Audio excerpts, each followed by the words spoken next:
No hay restos de fosas comunes. No pudieron desaparecer. ¿A dónde fueron esos millones de mayas? Si querías irte a algún sitio, tenías que irte al norte, al norte. Las ciudades que murieron en el sur, esas ciudades que cayeron en el olvido, no volvieron a resurgir. Pero en la península del Yucatán sí prosperaron ciudades, y algunas crecieron muchísimo. A este crecimiento contribuyó la red de caminos llamados sacbés o caminos blancos. Los sacbés no solo servían para el transporte, eran símbolos del gran poder político de dos ciudades aliadas que contaban con los medios para crear ese magnífico camino entre los dos reinos. Estos caminos, que llegaban a tener 100 kilómetros de largo, eran auténticas maravillas. Ponían grandes rocas a ambos lados del camino y lo rellenaban con adoquines y piedras. Y después cubrían la superficie con estuco, yeso y creaban una superficie suave. En la península del Yucatán, los sacbés creaban muchas veces un camino totalmente recto a través del terreno accidentado.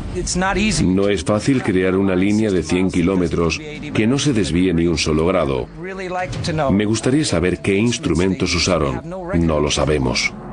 Estos caminos permitieron el renacimiento y el comercio en el norte. Y allí es donde los supervivientes de las tierras del sur acudieron en busca de una nueva vida. A la ciudad llamada Chichén Itzá. Chichén Itzá se convirtió en la ciudad más grande y más poderosa entre el año 800 y el 1050, más o menos.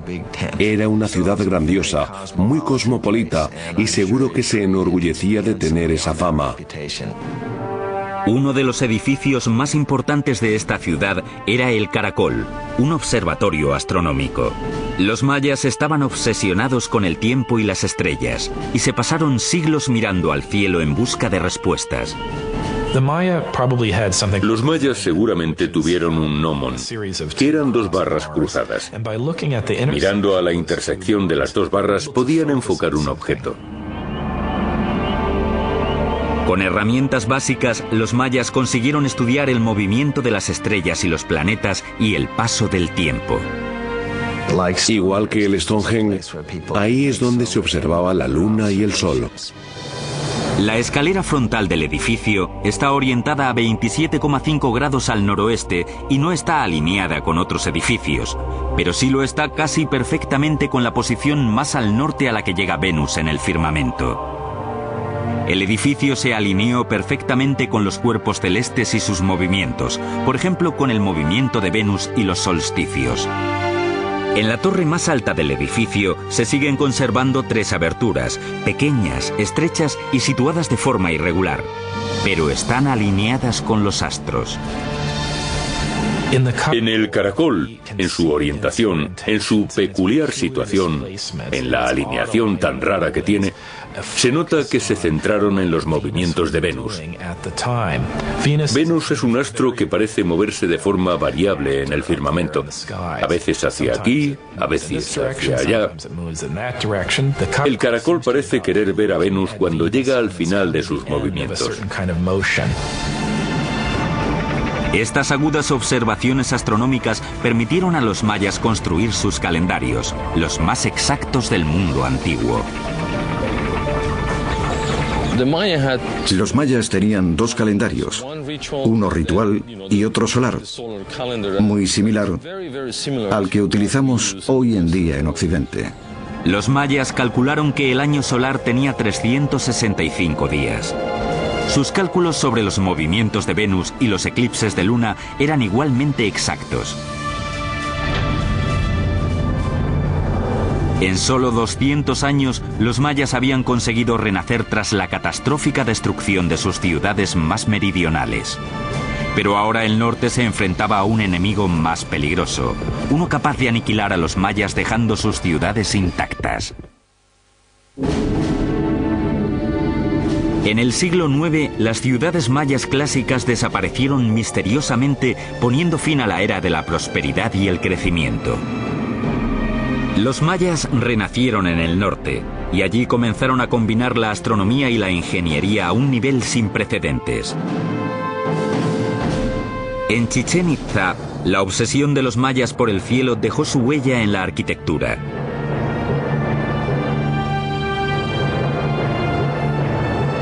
La piedra angular de Chichén Itzá era el castillo, un edificio de 30 metros construido en el siglo IX o X.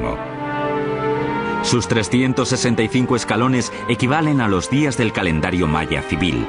Los 52 paneles de cada lado representaban los ciclos mayas de 52 años. Los 9 niveles escalonados representaban los 18 meses del calendario solar maya. Y el eje del templo estaba situado estratégicamente de forma que 2 veces al año el templo proyectara una sombra concreta. Un maya que mirase hacia el sector noroeste del castillo vería una balaustrada y una combinación de sombras y luz en esa parte, justo antes de la puesta de sol. Se formaban varios triángulos de luz. Al final de la balaustrada había una cabeza de serpiente tallada, una serpiente que bajaba de los cielos, que indicaba la llegada de la estación de las lluvias. Para los mayas, este fenómeno era la manifestación de la deidad Kukulcán, la serpiente emplumada. Los mayas consiguieron localizar los equinoccios, el día del año en el que el día y la noche duran lo mismo. Todos los años, el 21 de marzo, se ve descender a Kukulcán. Alrededor del castillo, los edificios civiles fueron adquiriendo una nueva característica. Se hicieron más espaciosos, con una plaza abierta, templos, mercados, un campo de juego y columnatas.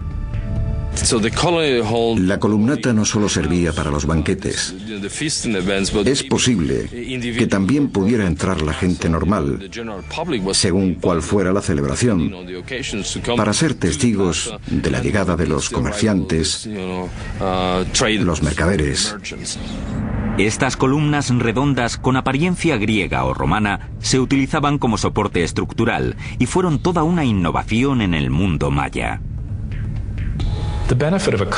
La ventaja de una columna es que te permite crear techumbres planas.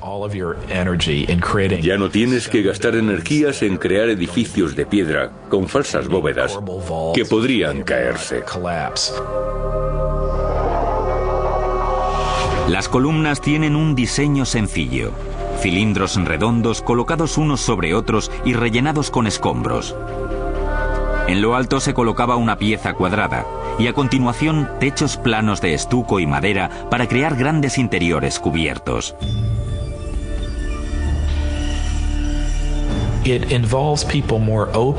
Permite que la gente participe más en la vida del edificio y en lo que ocurre en su interior. Eso no pasaba con las pirámides mayas del período clásico, que pretendían ser exclusivas. Eran un espacio al que poca gente podía acceder. Las columnatas eran mucho más abiertas. Pero la atmósfera acogedora no duró mucho.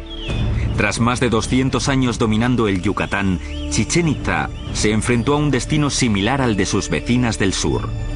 Se desplomó misteriosamente. Cuando los españoles llegaron a las costas de la península del Yucatán en 1517, todos los grandes centros del mundo maya habían sido abandonados. Sin embargo, los restos de la civilización maya seguían viviendo en pequeñas aldeas y opusieron una dura resistencia a los conquistadores.